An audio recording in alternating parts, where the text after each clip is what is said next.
Student, तो आज का मेन टॉपिक अपना है step in paper chromatography during procedure. जब हम प्रैक्टिकल करेंगे पेपर क्रोमेटोग्राफी का के थ्रू हम किसी भी सैंपल का रिएक्शन मिक्सचर्स का रिएक्शन मॉनिटरिंग का एमिनो एसिड्स का ब्लड कंपोनेंट्स का या फार्मास्यूटिकल प्रोडक्ट्स का जब भी हम पेपर क्रोमेटोग्राफी के थ्रू एनालिसिस करते हैं, सेपरेशंस करते हैं, आइडेंटिफिकेशंस करते हैं, तो क्या-क्या प्रोसेस होना चाहिए, कौन-कौन से जनरली स्टेप होते हैं, उसके में आज हम डिस्कस करेंगे। तो सबसे पहले हम देखेंगे स्टेप में क्या कौन-कौन से पार्ट हैं।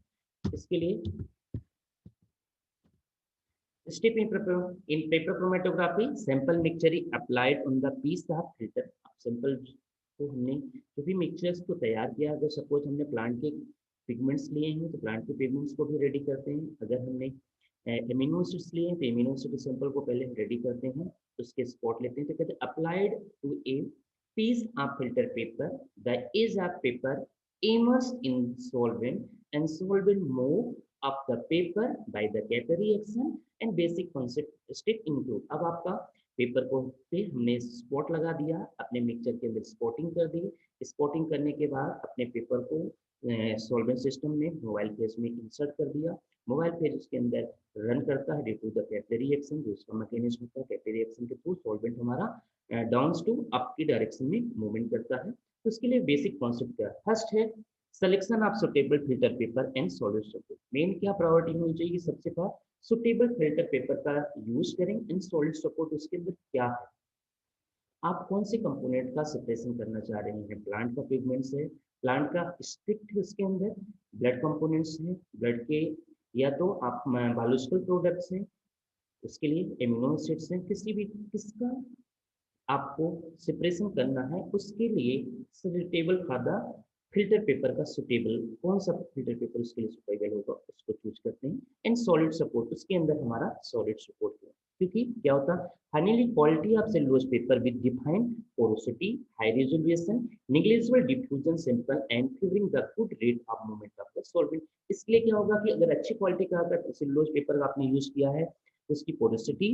है ना, हाई रेजोल्यूशन पावर होना चाहिए, negligible diffusion and simple favour the good rate. आपका सिंपल का जो रेट होगा अच्छा होगा, मोमेंट्स अच्छे से होगा, जो सल्यूट आपने मिक्सचर लगाया है वो भी आपके सॉल्वेंट के साथ इजिली मूवमेंट होगा। Second, prepare the sample, sample को भी प्रिपेयर करना है, मीन्स आपका स्पॉट ऐसा नहीं कि हमने पत्ती से लिया पत्ती को, तो आपने अगर प्लांट की एक्सट्रैक्ट को निकाला है, फ्रूट ड्रग आपके पास है, तो उस फ्रूट ड्रग को हमें सैंपलिंग करने के लिए उसको पहले सैंपल को तैयार करना, मतलब उसको सॉल्वेंट के अंदर डिसोल्व करना पड़ेगा। कोई ना कोई जिस सॉल्वेंट में डिसोल्व होगा सॉल्वेंट में हम डिसोल्व, अगर आपको क्लोरोफिल्स लेना है प्लांट की लीव्स के अंदर पिगमेंट देखना है तो लीव्स लेंगे, लीव्स को हॉट वाटर में थोड़ा सा गर्म करेंगे, फिर उसको क्रश करेंगे पेस्टल मोटर में। क्रश करने के बाद उसके जो आपका फूड मटेरियल्स आएगा उसको हम स्पॉट करेंगे। तो ये सेकंड स्टेप है।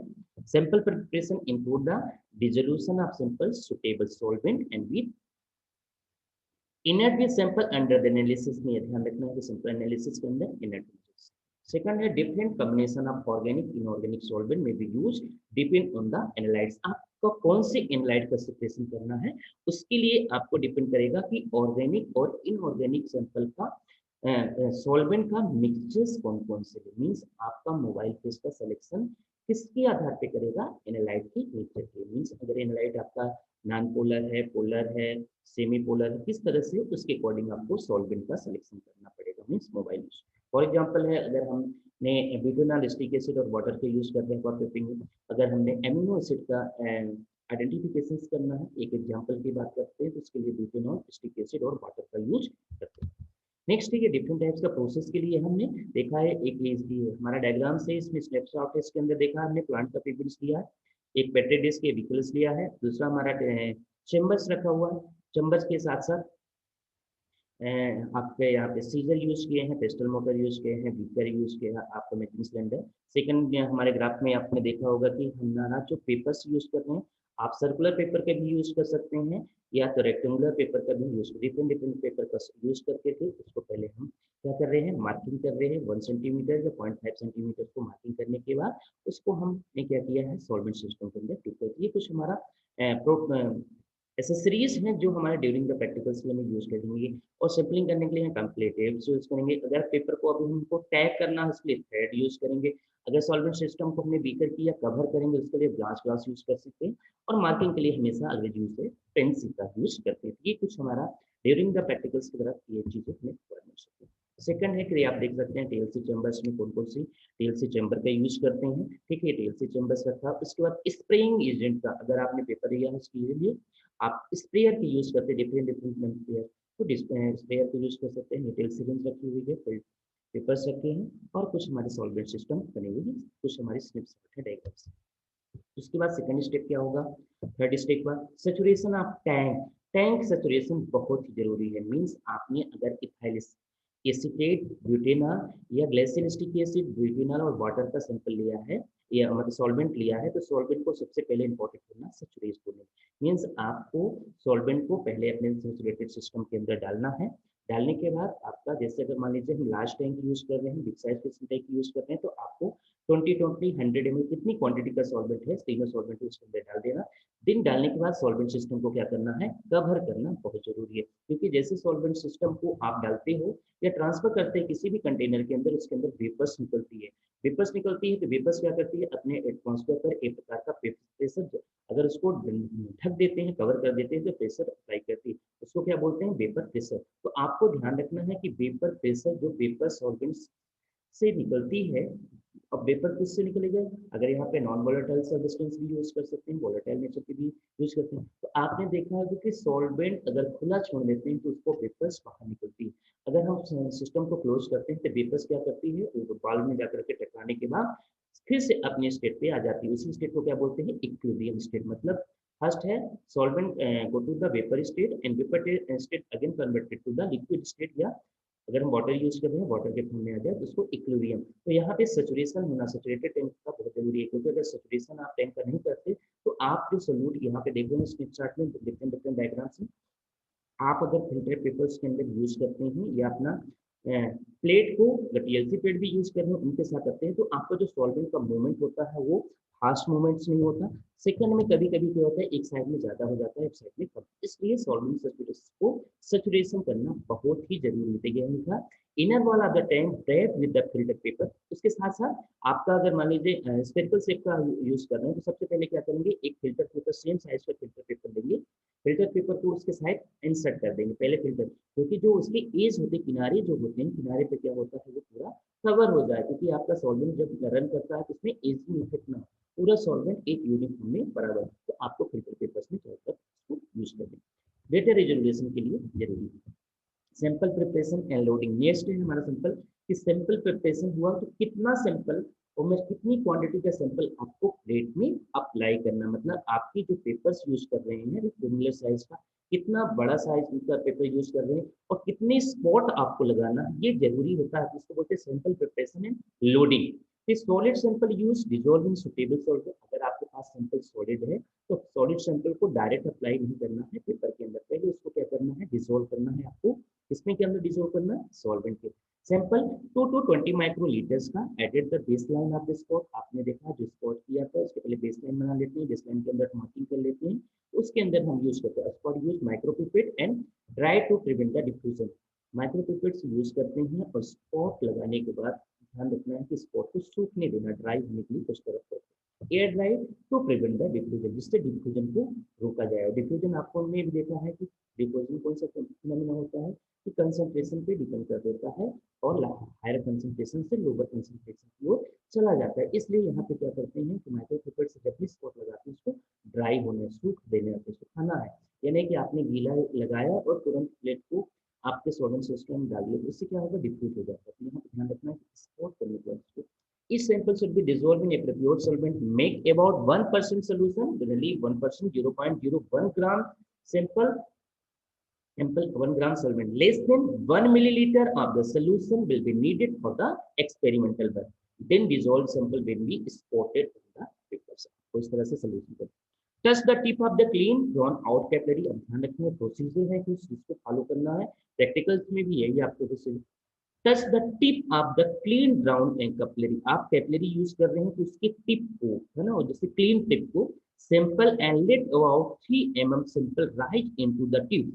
आपको अब ये डायग्राम्स देखेंगे, मतलब आप अगर कैपिलरी ट्यूब्स को डीप कर रहे हैं तो 3 mm तक वो चढ़ना चाहिए, मतलब 3 mm उसके अंदर सैंपल चला जाने के। Too much solution drawn into capillary touch the tip in the piece of the clean filter paper.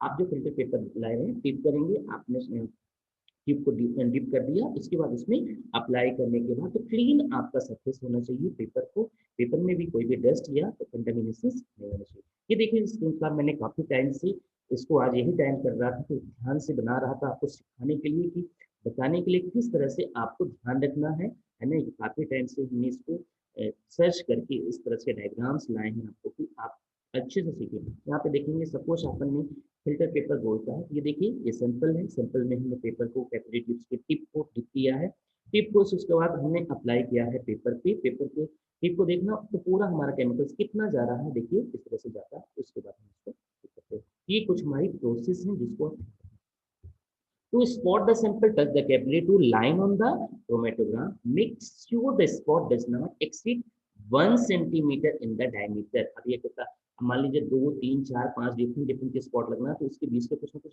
Distance होना चाहिए, तो ये करें। लेकिन आप स्पॉट लगा दिए और ऐसा नहीं कि बहुत ज्यादा दूर तक आपका स्पॉट स्प्रेड होगा।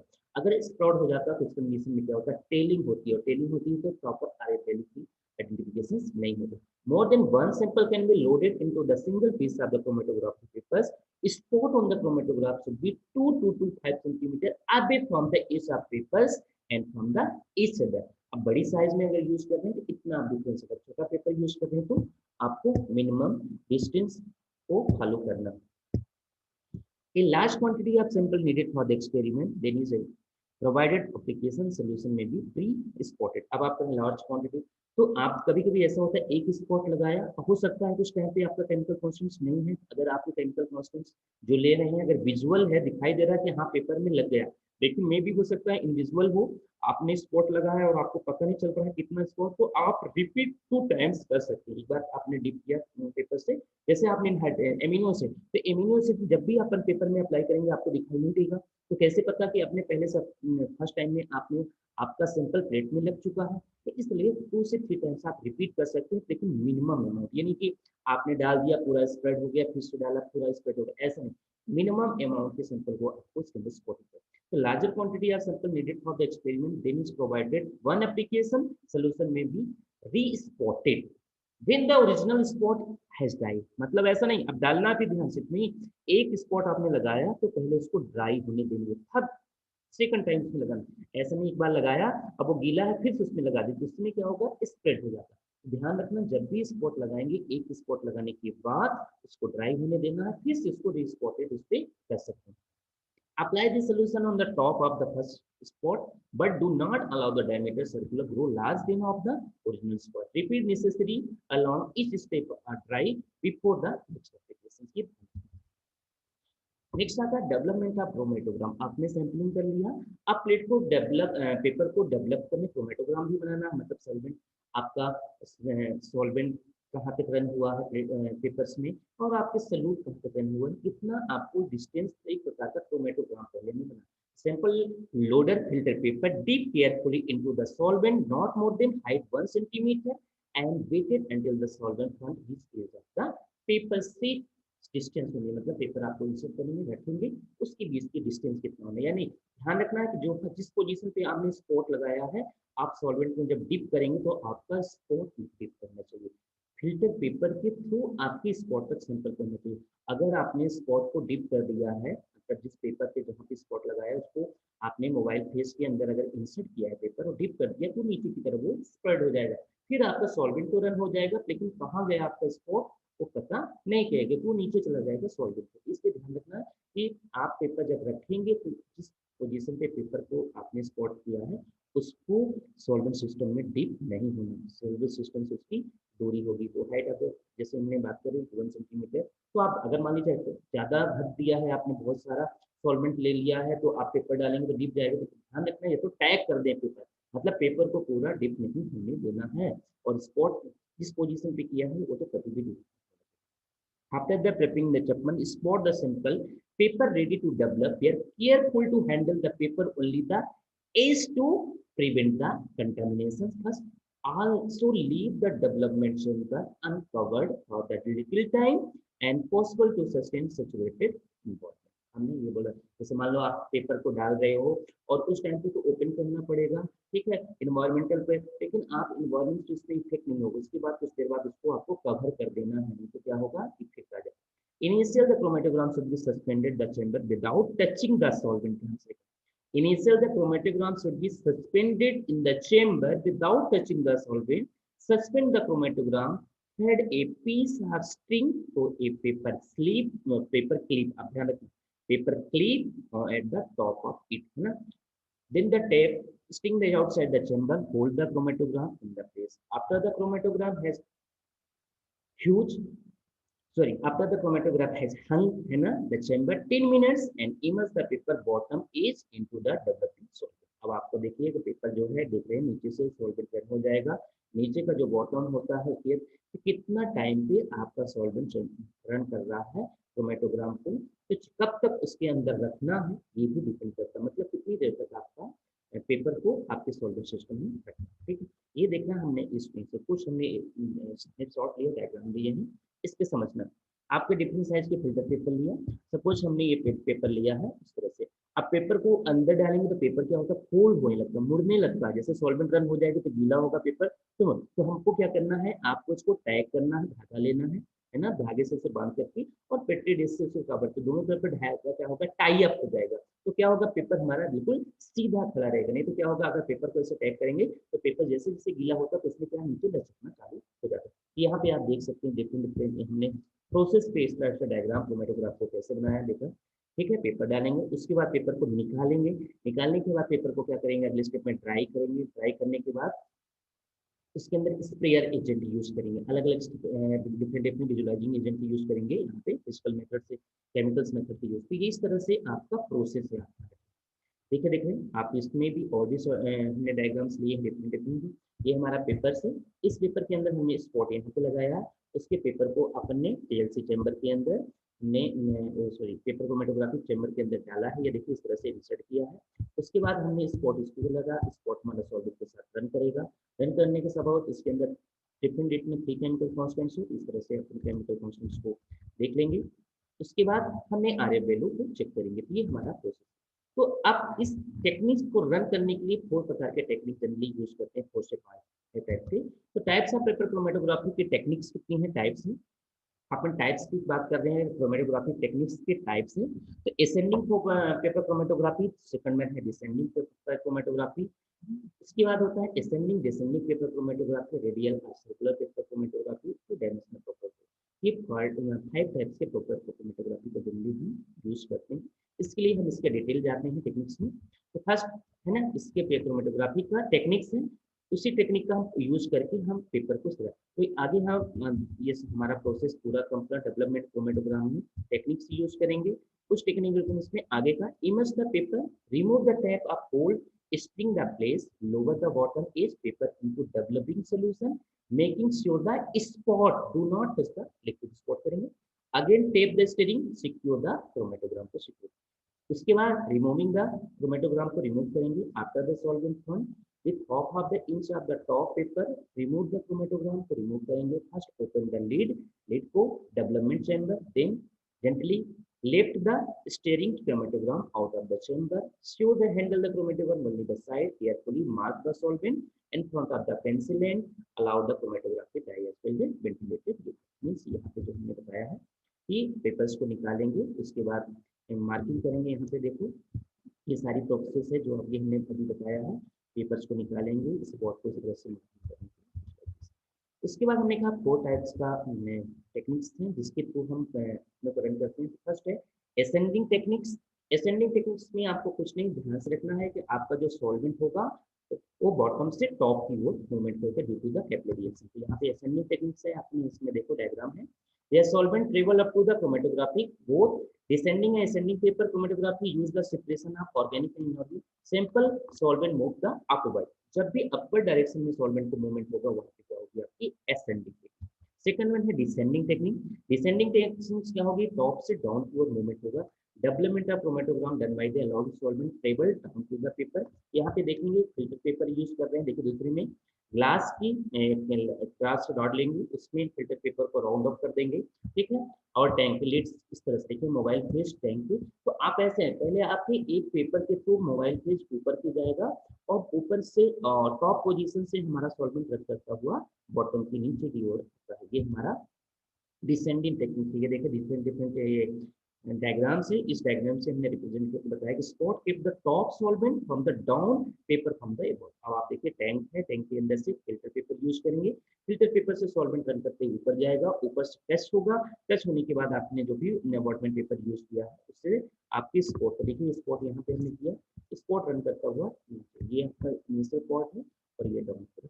इस तरह से ये हमारे किस्म, ठीक है। ये डिफरेंस है दोनों के लिए, D to Z reaction gravitational force के थ्रू आपका डाउन की ओर जाता है डिसेंडिंग में, और कैपिलरी रिएक्शन के थ्रू कहाँ आता है, टॉप डाउन से अप की ओर मूवमेंट होता है। थर्ड है ascending descending techniques. Ascending descending techniques में क्या होता है, they have that both above techniques, the paper upper part ascending chromatography both folded and round और allow the paper become descending after the crossing the rod use करते हैं। यहाँ पे ये असेंडिंग और डिसेंडिंग का ये डायग्राम है। only length separation increase first ascending take place on the forward descending, ये वाला आपका जो डायग्राम है ascending descending के। उसके बाद हमारा नेक्स्ट आता है सर्कुलर क्रोमेटोग्राफी। सर्कुलर क्रोमेटोग्राफी मतलब होता है गोला, स्पेरिकल शेप का हम फिल्टर पेपर यूज करते हैं। स्पेरिकल शेप के फिल्टर पेपर यूज करने के लिए हम क्या यूज, ठीक है, सॉल्वेंट सिस्टम में जनरली हम बीकर टैंक में यूज करते हैं, नंबर हम पेट्री डिस्क का यूज करते हैं। तो आप देखेंगे सर्कुलर के लिए ये डायग्राम्स बनाया हुआ है, डिफरेंट डिफरेंट सर्कुलर पेपर्स हैं।